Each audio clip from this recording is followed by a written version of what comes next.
Daisy Paul.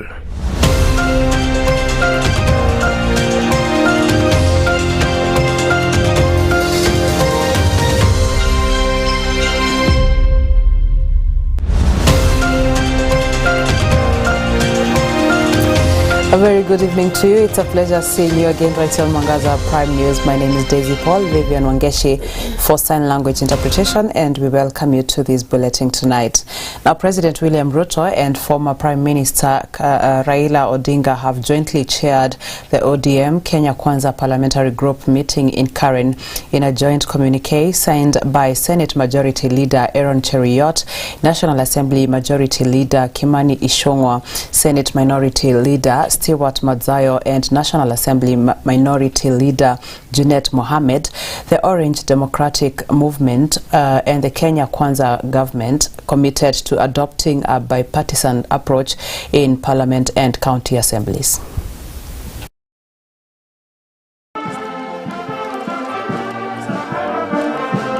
Out of the 5 people who have become presidents in Kenya, I am one of them.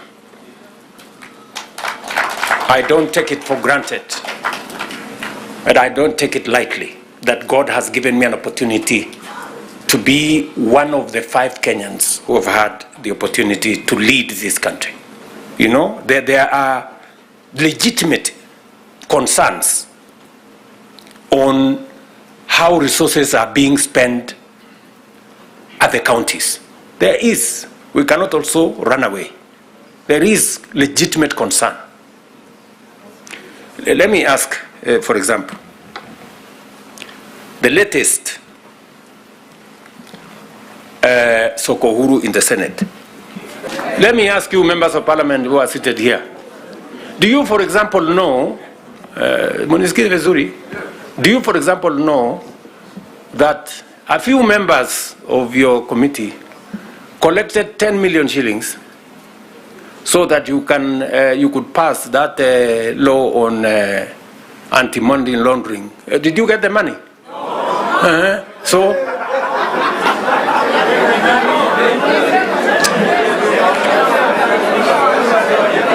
So going forward, si tunataka tukubaliane, si we are one team. Yes. There are people who are destroying the credibility of Parliament. And they are collecting money in the name of Parliament. And some of the time, or most of the time, that money never gets to Parliament, it gets to a few people. We are not going to shame them. We are going to arrest them. Yes. The executive is not overreaching or violating the law, the constitution. But then, so the work of Parliament is representation, legislation, and oversight. Very clear, it's written there in the constitution.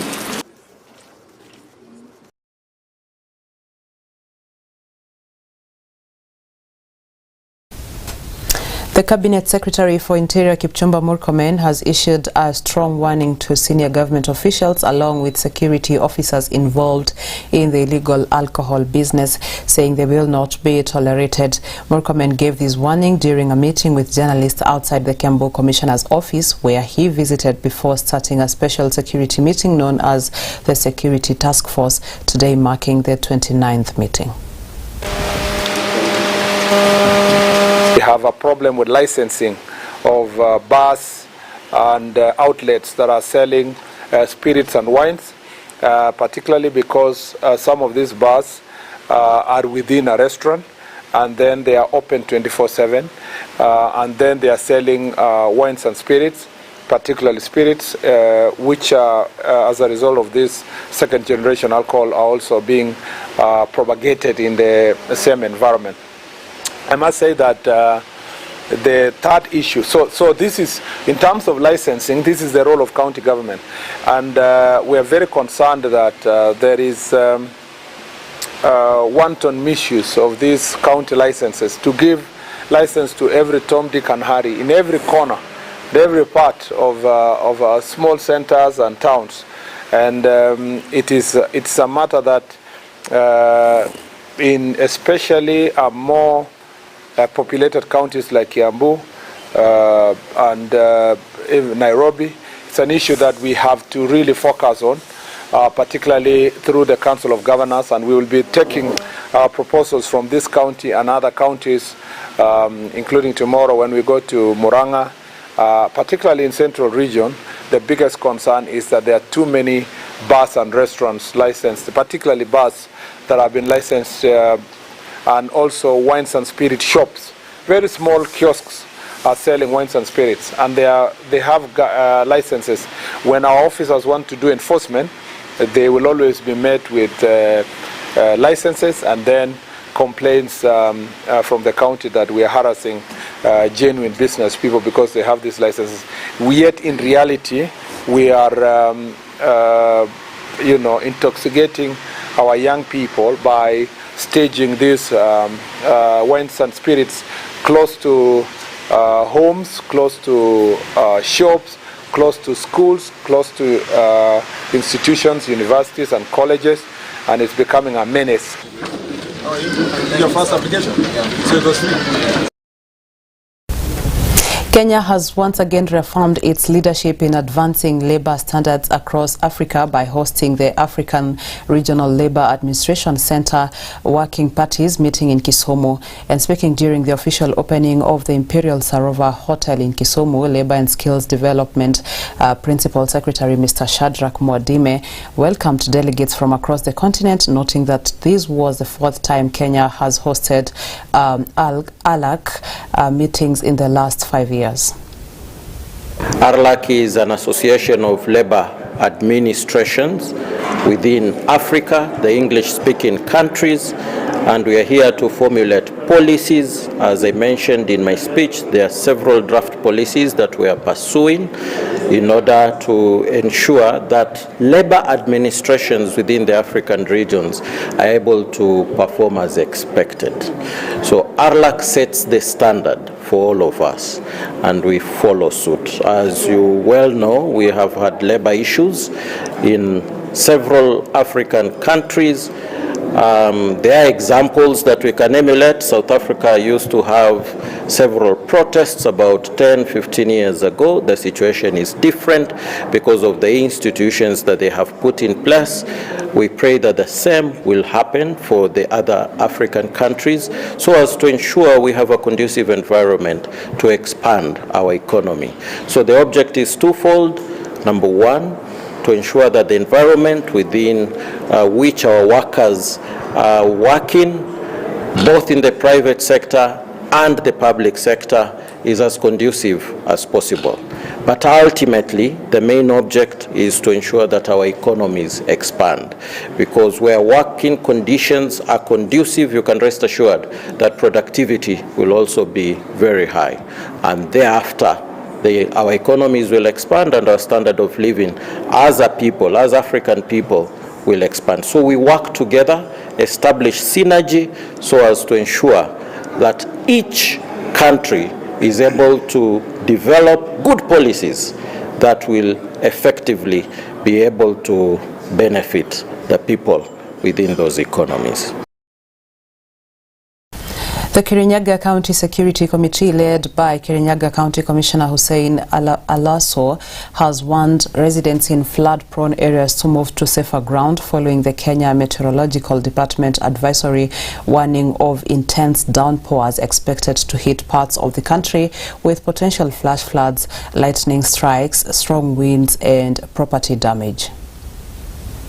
Kirinyaga County ni mojawapo wa zile makaunti ambazo zimetajwa kuwa inaweza kuwa inaathirika na mvua, enhanced rains. Yetu ni kutoa wito kwa wananchi kwamba wawe waangalifu, na haswa wale wakazi wa sehemu ya chini upande wa Mwea, tunamwambia hawa wawe waangalifu, na wakiona dalili ya kwamba mvua imekuwa mingi na pengine kuna mfuriko, wawe waangalifu na waweze kuondoka katika sehemu ambao inazokuwa na tabia, inazokuwa na mambo ya mfuriko, waweze kuhamia sehemu ya juu. Lakini kwa sasa tunaendelea kumonitor na tutatoa ushauri mara kwa mara kulingana vile mvua itanyesha. Lakini tunataka kuwajulisha wananchi kwa sahihi ya kwamba kuna hiyo habari ya kwamba kuenda ikawa kutakuwa na enhanced rains in Kirinyaga. So we are appealing to members of the public to be careful, to be aware. In case of enhanced rains and flooding, they should be able to move quickly to higher grounds to avoid casualties and other implications that may come as a result of flooding. Weka kamati yetu hivi, unaona sasa hii kamati yetu ya disaster. Tumefanya mkutano leo, tumekutana kama kamati ya disaster ya county na tumeweka mikakati in case itatokea mambo ya mfuriko vile tutafanya. Tumeungana pia na Red Cross, tumeungana na pia washikadau wengine na tumejipanga kama kutakuwa na jangwa kama hiyo ya mvua vile tunaweza ambao kumatigeti. The preparation activities for this year's agricultural show at the Mombasa Showgrounds have gained momentum, while the Senate Standing Committee on Information, Communication and Technology is visiting the arena to assess the steps taken. According to the chairman of the Mombasa Show Committee, Henry Nyaga, this year's exhibition will focus on technological methods to train farmers on how to improve their crops and increase income. Viongozi wetu wako hapa. Ni ishara ya kuwa show makao itanoga, na wewe mwananchi uliokule nyumbani usisahau kuja. Jipange kuanzia sasa ili uweze kufika kwa maonyesho. Kuna mengi ya kujifunza, kuna mengi ya kuona, na haswa utapata nafasi ya kumuona mwakilishi wako wa bunge au maseneti. Sana tunataka kuwa na mock parliamentary parliament hapa, ile ambaye kabisa imejengwa na imetengenezwa kama vile pale bunge ukuwa, ndiposa wale watoto na wale wanafunzi ama raia wajapata kufika katika bunge, wataona bunge uanga yaendelea namna gani, mswada na mijadala uanga zaendeshwa vipi, committee business uanga inaendeshwa vipi. Madhumuni yetu ni kuweza kutokezea nje, ndiposa mwananchi apate kutuelewa sisi kama wabunge. Kutakuwa na wasimamizi mbalimbali hapa na wabunge pia tutakuwa, wakiwemo wanakamati wa hii bunge ambao ni wabunge na wengine ni maseneta. Hiyo ndo kazi yetu ya kusikiza wananchi. Ukileta hapa tutaipokea hapa na tutaiwakilisha katika bunge, kwa sababu sisi tumechaguliwa na wananchi na kazi yetu ni kuhudumia wananchi. Kwa hivyo mwananchi akikutana naye kando ya kuambia hii barabara haipitiki, hapa tunavamiwa, ni jukumu lako kuweza kufikisha hilo katika bunge la taifa ili huduma bora ipatikane kwa wananchi. Wakenya wengi hawajui labda petition inatengezwa kivipi ama inapelekwa bungeni kivipi. Hii pia itakuwa ni platform ya kuelezea ya kwamba taratibu za petition huwa zinafanyika kwa njia gani, ndiposa iweze kufika pale bungeni na iweze kuzungumziwa. Na mambo mengine mengi, masuala nyeti ambayo Wakenya pengine walikuwa wanataka yafike kwa viongozi ama yafike katika bunge, lakini hawakujua watafikia wapi. Kwa hivyo hii itakuwa ni njia mwafaka. Vile vile pia kuwapatia motisha na kuwakuza vizazi vichanga, watoto wetu wa shule, kuwapatia motisha ya kwamba hata wao wanaweza kuwa viongozi kwa wakati fulani, na hata wao wanaweza kuwa na tajriba ya kuwa viongozi wa kisiasa na kuwa katika yale mabunge.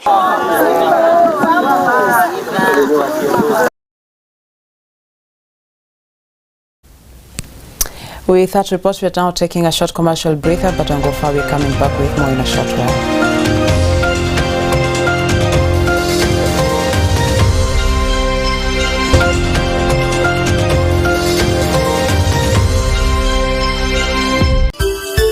Unatazama Mwangaza TV, tumaini lako. Kemuma Engineering Systems tumetambulika kwa uuzaji wa vyombo na vifaa vya usalama kama vile CCTV, intruder alarm systems, electrical fencing, razor wire, intercom systems, access control systems, automatic gates, general electricals, fire and smoke alarm system na fire extinguishers, solar panels, batteries, inverters na charger controllers. Tutembelee leo. Duka zetu ziko Nairobi, junction ya Kamae Road na Gaberon Road. Duka la pili, Nyandarua House, orofa la pili, room 204. Pwani Guest House na Mark Plaza Kasarani, opposite Kasarani Police Station.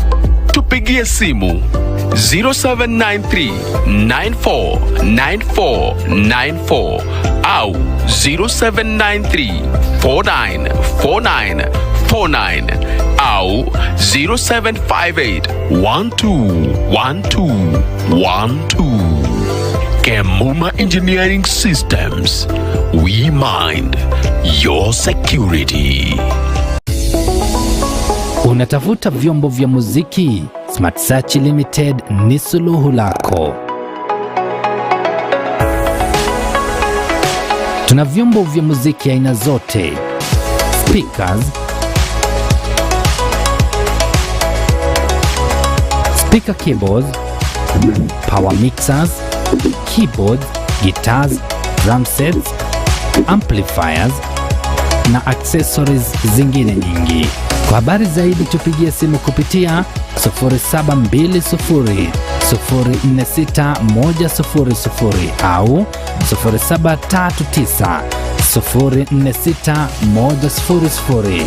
Smart Search Limited, your trusted sound partner.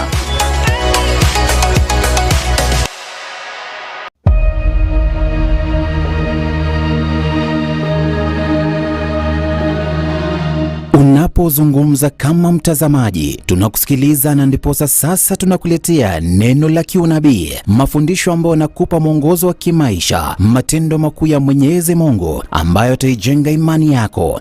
Kama kuna pepo baya, pepo tunataka tuikemee ni pepo ya ulimi.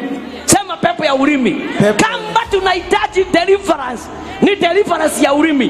Kama tunahitaji tubadilike, ni ulimi ibadilike.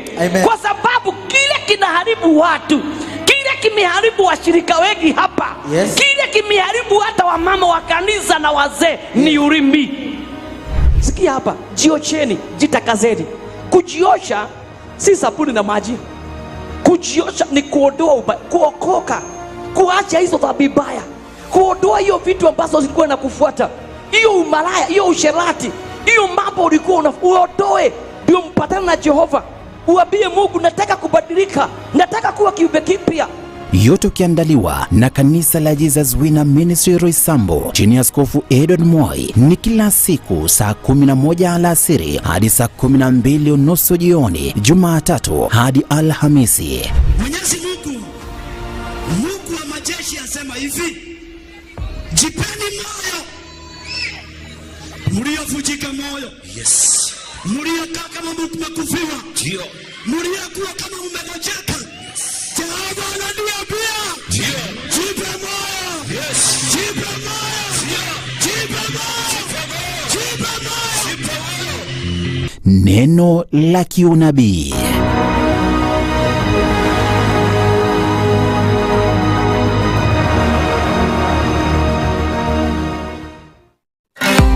Usipitwe na vipindi uvipendavyo katika runinga ya Mwangaza. Unaweza kutufuata na kuzungumza nasi kupitia mitandao yetu ya kijamii kama vile Facebook, like and share ukurasa wetu wa runinga ya Mwangaza. Tufuate kupitia Instagram @MwangazaTV Kenya, Twitter @MwangazaTV, mtandao wa TikTok @MwangazaTV, YouTube kupitia Mwangaza TV Kenya. Mwangaza TV, tumaini lako.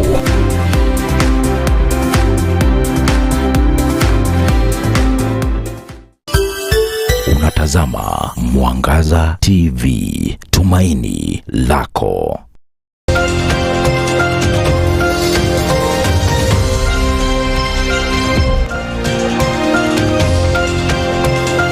Welcome back. Kericho government has assured tea farmers in the South Rift region that the much-awaited Setet hydropower project, designed to supply affordable and reliable electricity to Kenya Tea Development Agency factories, will be completed within 1 year. And speaking during an inspection tour of the first phase of the project along the Chemosit River, Agriculture Principal Secretary Dr. Paul Rono said the contractor has been directed to ensure the project is finalized and operational by June next year.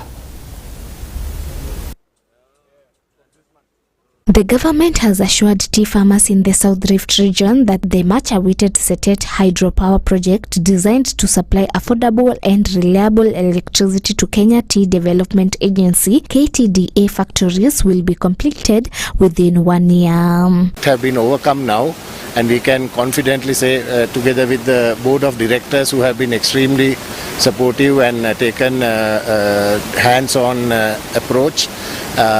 So now we have overcome all the challenges, and we are well on course to finish the project by June of 2026. And we have now restarted the work, and we are well on course to finish by June of 2026.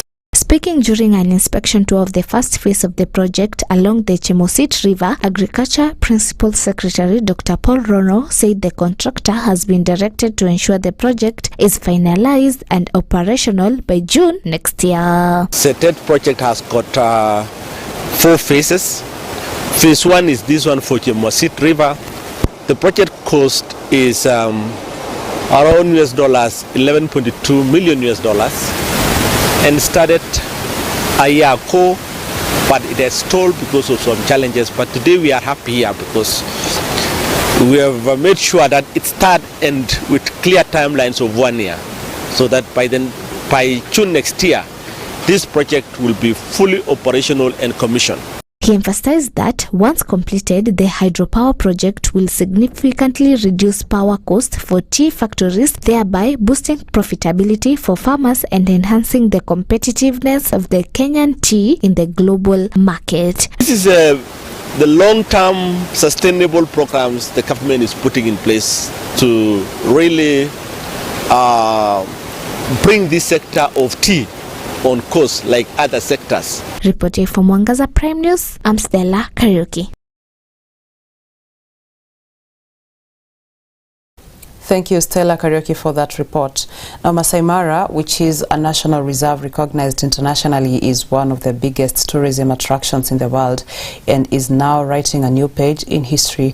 Historically, wildlife protection in the reserve has always been carried out by men, while the participation of women is rare. But in an interesting event, a historical step was witnessed when 51 new soldiers were assigned to official duties, including 45 women, the greatest number of women since 2015.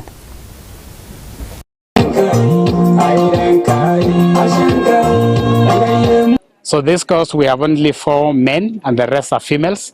We are very proud to be here. This is an affirmative action that we've started as an organization, working together with the conservancies to make sure that the females are also given an opportunity to also get employment in conservation. We are really happy and we really appreciate the leadership of MMWCA for being gender responsive and gender sensitive, and especially in terms of gender mainstreaming.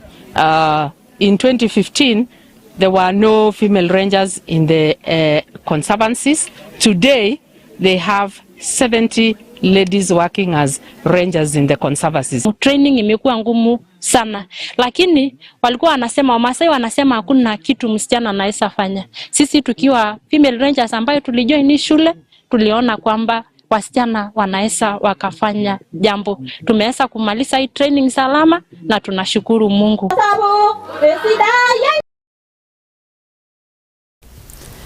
With that report, we come to the end of this bulletin tonight. Many thanks for staying with us.